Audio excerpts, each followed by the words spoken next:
TYT Sports, everybody, here with Drew Carter. Thanks for coming on, man. Happy Halloween. And happy Halloween, everybody. Yeah, I mean, for Halloween this year, I'm going to be a producer for TYT Sports, and Drew's going to be an ex-Carolina Panthers wide receiver. Yeah. There we go.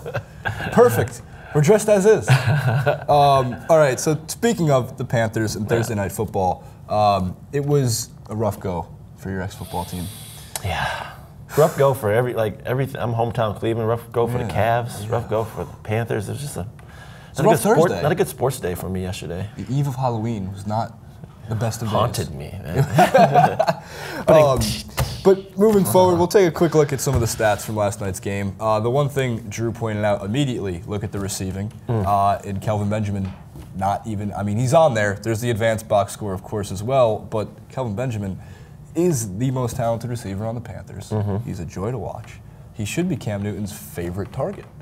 What do the Panthers have to do moving forward at 3-5-1 to get him more involved in the offense, and or at least does Cam Newton have to step up more in the offense? Where is the blame? Because the defense was there for the first half of this game. I think a lot has to do with, you know, everybody talks about the growth of a quarterback and like how the quarterback's each year progressing. And Cam's maturity level is getting better and better, but it's also like certain throws where you feel like he should be making now on his fourth year, you know, and it's kind of like, and it's very, very like minuscule. Like it's certain throws where they look like good throws, but they're high, or they're a little bit high, and he always has a problem with the high balls, and those are the difference between, you know, first downs, you know, certain third down conversions, goal conversions, and especially if you, even if they're throws to, I guess you could say, I want to say just receivers, just like running backs on the flats. Those balls have to be perfect for running backs because they're not always used to catching the ball all the time. So those type of things where I feel like with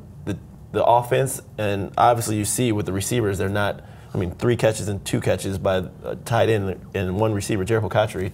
So it's kind of like frustrating as a receiver and the ex-Panther watching it, and you know, it's a learning process, and but sooner or later he's kind of like, you know, put up or shut up. You know, we can't just keep saying, oh, it's growing, it's going to get better next year. There's no doubting Newton's talent. No. Like, and he's extremely talented. He can get it done with his legs. We know that as he stretches Superman style out, like Des Bryant did a few weeks back. Across the goal line, awesome touchdown. The defense was there again for the first half. They held the Saints, I mean, to nothing. The two interceptions that occurred in that game for the first half, at least, neither Drew Brees nor Cam Newton's fault. Off the receiver / defensive back, it pops in the air. Once that happens, it's anybody's ball. Can't blame necessarily Brees or Newton for that play. But moving forward from the game itself to Sean Payton's comments afterwards, and we kind of discussed this just a second ago, and coming from an ex-NFL player who has played on Thursday night after playing on Sunday afternoon or Sunday night, it messes up routine, correct? It messes up routine. I mean, coming off, they played a Sunday night game. And you think about Sunday night, and then you have Monday, Tuesday, Wednesday, and then 3 days basically, and then you play again. Your body recovery easily needs to take at least 4 or 5, like more than that. And the fact that this is like later, getting, you know, mid-season, your body's already wear down. There's injuries. Nobody's able to recover fully. So Sean Payton's comments were my favorite comments of the year already, because he finally just like said it, where, you know, most coaches will have to, you know, bite their tongue because they're worried about being fined, or bite their tongue because they don't want their players. But I'm sure they talked about it in-house, but it never comes out, and I'm just glad he finally said it, because it's rough. It's rough on the player's body, and I know the NFL is just obviously trying to make money, and they're trying, but they don't really, and they always, the biggest concern right now is injuries and or concussions, and trying to figure out a way to help minimize them, but you're going to just go 3 games and 3 days and then play another game, and it's kind of like, how is this helping us out? So I'm just glad Sean Payton made those comments, because they are very huge, and one, as I've done it, and I just realized like your body just is not ready to play again. And you know, I'm surprised they won, because even though it was a away game as well, so it's kind of like the traveling takes a toll on your body. So I feel like even next week, I want to see how they play next week, because their bodies are already just, you know, I bet you they're going to have super light practices all week, just to let their bodies just fully recover. And that's just poor scheduling by the NFL in general, because to go from Sunday night football, give them the afternoon, at least give them the 1 o'clock game, 10:30 a.m. here game, so they get the extra 6 hours, because you're going Sunday night means you're ending your game, if you're depending on where they're playing, it's a late night. It's tough. It's tough. got to be tough. I can't speak personally on that matter. Obviously, you can, though.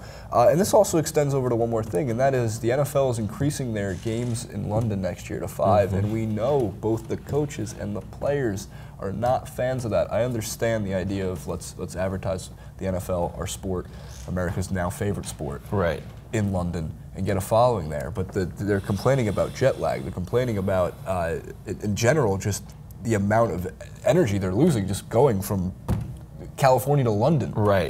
And coming back and playing sometimes that Thursday night. They'll get back from London on a Monday morning time change, and they got to go suit up at 1 o'clock on a Thursday.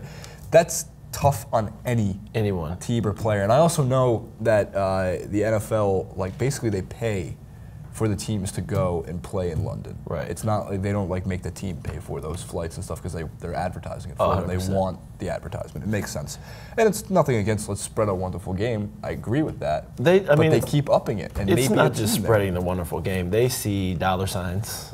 They see money down in Europe, and they see the fact that somehow they can make revenue, and there's a huge market over there. But there was even discussion of even trying to have a team over there, but there's no way, because the thing about it is it's not the fact that it's the travel. Everybody talks about the travel for like having a team over there. It's the free agency. What free agent is really going to be like, he has a team, maybe he has a family and plays for the Chargers, you know, and all of a sudden you're a free agent. Who wants to sign? Your kids are in school. You really want to sign a free agency to move to London.